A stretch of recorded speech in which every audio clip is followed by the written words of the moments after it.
Hello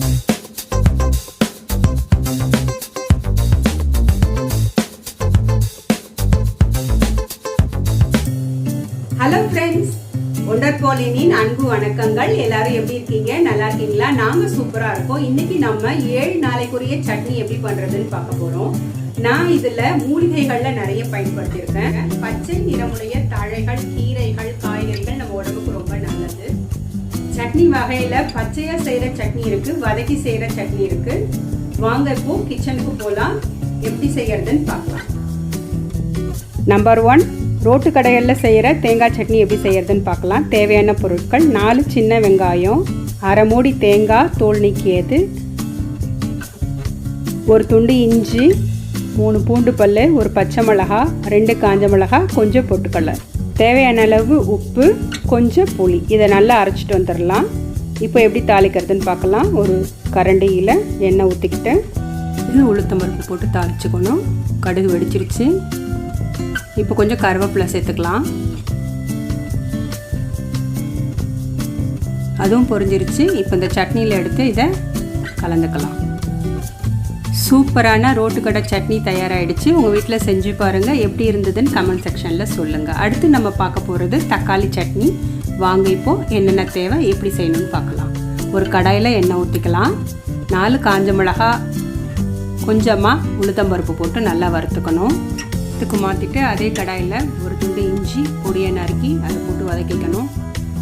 அது கூடவே ஒரு பெரிய வெங்காயம் பொடியை நறுக்கிறது சேர்த்து வதக்கிக்கணும். வெங்காயம் வதங்கிறதுக்கு வேணால் கொஞ்சம் உப்பு போட்டுக்கலாம், சீக்கிரம் வதங்கிடும்.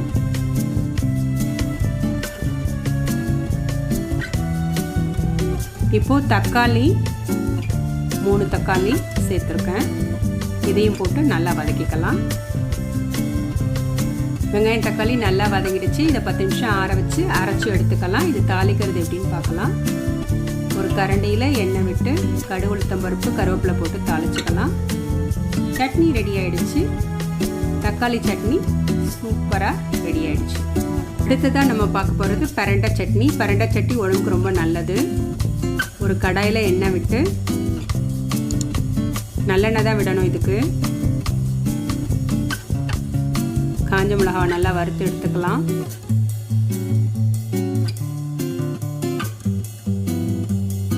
அதே கடாயில் நறுக்கி வச்ச பிரண்டையை போடுவோம். இது தோல் நீக்கியது. நடுவில் இருக்க தண்டை மட்டும் போட்டு நல்லா வதக்கிக்கணும். பாருங்கள், கலர் மாறிக்கிட்டே இருக்கு. பிரண்டை நல்லா வதங்கிடுச்சு. இப்போ இது ஒரு தட்டில் மாற்றிக்கிட்டு இஞ்சி பூண்டு கொஞ்சம் கொஞ்சம் போட்டு வதக்கிக்கணும். சின்ன வெங்காயம் தான் இதுக்கு சேர்க்கணும், டேஸ்ட் நல்லாயிருக்கும். நான் இதுக்கு புளிப்புக்காக 2 தக்காளி தான் சேர்த்துக்க போகிறேன். புளி சேர்க்க போகிறதில்ல. இந்த டேஸ்ட் நல்லாயிருக்கும். நீங்களும் ட்ரை பண்ணி பாருங்கள். பிரண்டை மூட்டு வலிக்கு ரொம்ப நல்லது. இது நல்லா வதங்கிடுச்சு. இப்போது தக்காளி பழத்தை ஆட் பண்ணிக்கலாம். அதில் இங்கே பக்கத்து வீட்டில் ஒரு ஆந்திரா பாட்டி இருந்தாங்க. அவங்க தான் இந்த மெத்தட் சொல்லி கொடுத்தாங்க எனக்கு. தேவையான அளவு உப்பையும் சேர்த்தாச்சு. நல்லா வதக்கிப்போம். நல்லா வதங்கிடுச்சு. இதை ஆற வச்சு அரைச்சிக்கலாம். ஒரு கடாயில் நல்லெண்ணெய் விட்டு கடுகு சேர்த்துக்கணும். பெருங்காயப்பொடி 1/2 டீஸ்பூன் சேர்த்துக்கணும்.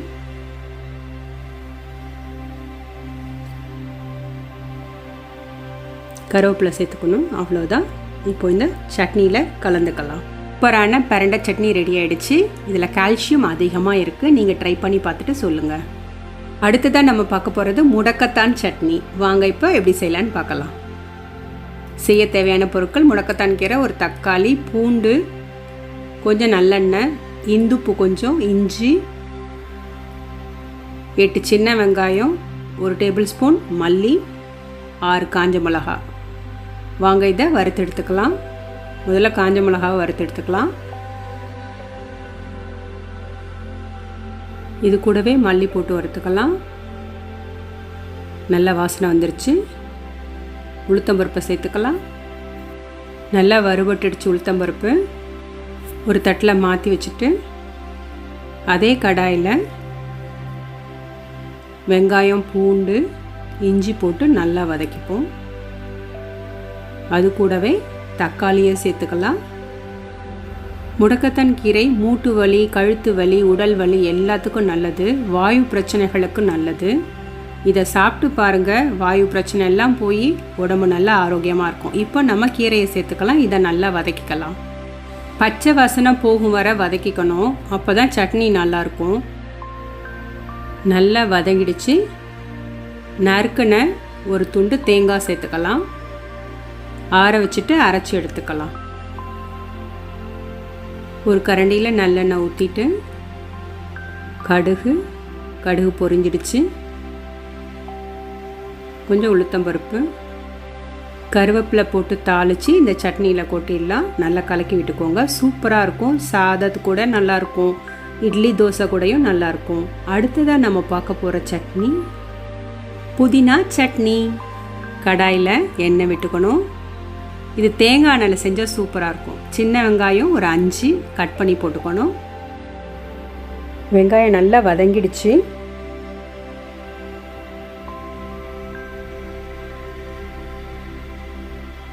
ஒரு துண்டு இஞ்சி சேர்த்துப்போம். பச்சை மிளகாய் 2 பொடியை நறுக்கினதை சேர்த்துப்போம். புதினா 1 கப்பு சேர்த்து வதக்கிக்கலாம். புதினா ரொம்ப நிறமாறக்கூடாது, போதும். ஆற வச்சுட்டு இதனோடு கூட 2 துண்டு தேங்காய் சேர்த்து உப்பு சேர்த்து அரைச்சிக்கலாம். கடாயில் தேங்காய் எண்ணெய் விட்டு கடுகு, சீரகம் கொஞ்சம் சேர்க்கணும். கருவேப்பிலை நல்லா பொரிஞ்சிருச்சு. இப்போ நம்ம சட்னியில் கலந்துக்கலாம். சூப்பரான புதினா சட்னி தயாராகிடுச்சு. அடுத்து நம்ம பார்க்க போகிறது தூதுவளை சட்னி. புளி கொஞ்சம், 2 ஸ்பூன் உளுத்தம்பருப்பு, 6 காஞ்ச மிளகாய், கொஞ்சமாக வெந்தயம், 1 டேபிள் ஸ்பூன் மிளகு, 2 டேபிள் ஸ்பூன் தனியா, 2 டேபிள் ஸ்பூன் சீரகம் கொஞ்சமாக. ஒரு கடாயில் ட்ரை ரோஸ்ட் தான் பண்ண போகிறோம். எண்ணெய் போட வேண்டாம். ஒன்று ஒன்றா போட்டு வறுத்து எடுத்துக்கலாம். மிளகாய் சேர்த்துக்கலாம்.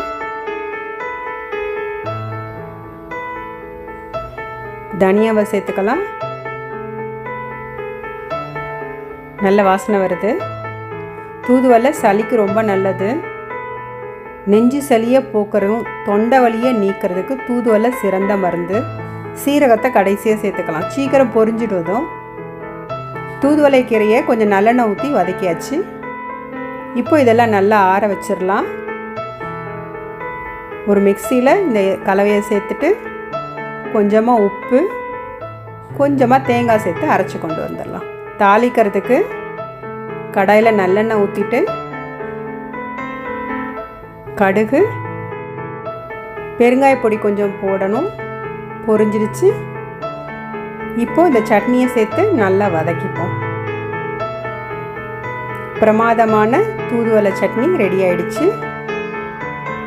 உங்கள் வீட்டில் ட்ரை பண்ணுங்கள். ட்ரை பண்ணிவிட்டு எப்படி இருந்ததுன்னு கமெண்ட் செக்ஷனில் சொல்லுங்கள். இது என்னுடைய ஃபேவரட் சட்னி. யார் யாருக்கெல்லாம் தூதுவளை சட்னி ஃபேவரட்டுன்னு சொல்லுங்கள். அடுத்ததாக நம்ம பார்க்க போகிறது பூண்டு சட்னி. ஈஸியாக செஞ்சிடலாம்.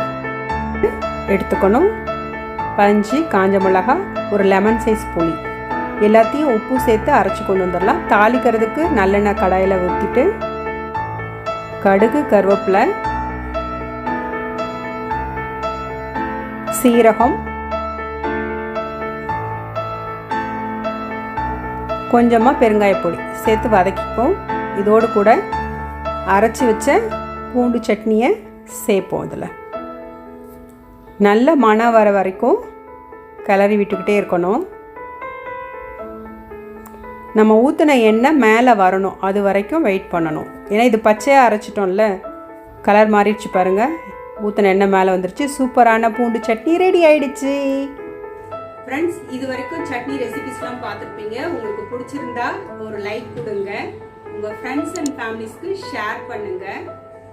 இது வரைக்கும் ஒண்டர்பாலிங் சேனலை சப்ஸ்கிரைப் பண்ணாதவங்க சப்ஸ்கிரைப் பண்ணிடுங்க. பெல் பட்டனையும் கிளிக் பண்ணிடுங்க. அப்போதான் உங்களுக்கு நோட்டிஃபிகேஷன் வரும்.